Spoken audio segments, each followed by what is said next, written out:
Joël Fagnan est responsable de l'équipe serveur et du helpdesk du service informatique de la province de Liège. Il a les yeux qui brillent à l'évocation de l'art de la lumière de concert. C'est le portrait du trimestre.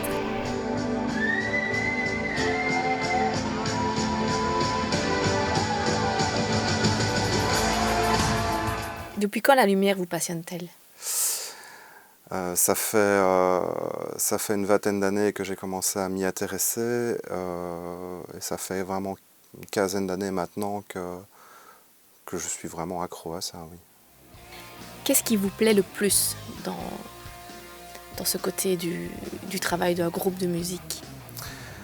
Ce qui me plaît le plus, c'est de pouvoir mettre en évidence et mettre en rythme, accentuer le rythme qu'il peut y avoir sur scène par un côté visuel.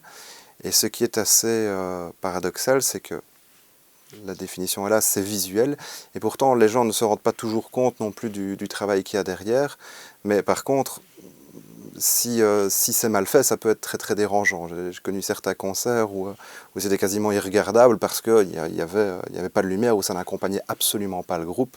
À ce moment-là, ça se remarque, mais quand c'est bien fait, ça ne se remarque pas. Vous construisez un scénario différent pour chaque concert et pour chaque groupe ? Pour chaque groupe en tout cas, ça c'est certain.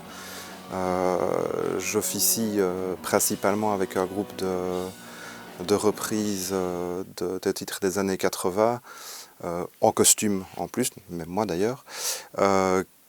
Donc là c'est vraiment une ambiance particulière. Avec d'autres groupes, des groupes dans le style métal, mais on n'est pas du tout sur les mêmes ambiances. Donc c'est en fonction de chaque groupe, effectivement, il y a déjà une ambiance qui va être définie par groupe.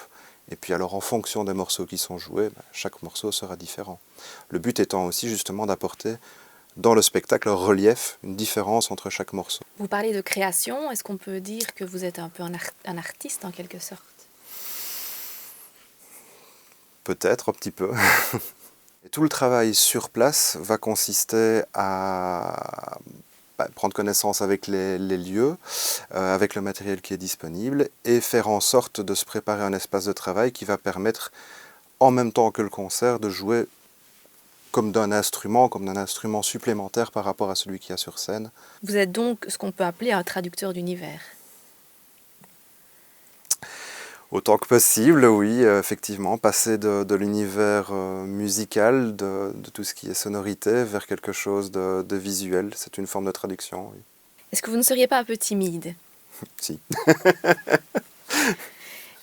Donc, vous dites que vous êtes timide. Est-ce qu'on peut penser que la lumière permet quand même de mettre le concert en avant et vous restez derrière la console ? Est-ce que c'est pas une certaine façon de combattre votre timidité et de vous transcender en vous occupant comme ça des lumières d'un groupe ? Oui, en tout cas, c'est effectivement, moi, ce qui m'intéresse, c'est de mettre plus les autres en lumière que moi-même, ça c'est certain. Non, je suis quand même souvent dans un coin sombre aussi, donc je ne suis pas vraiment mis en avant, mais d'une certaine manière, oui, ça aide aussi à sortir un petit peu de sa coquille, à rencontrer des gens et avoir une activité vis-à-vis d'autres personnes.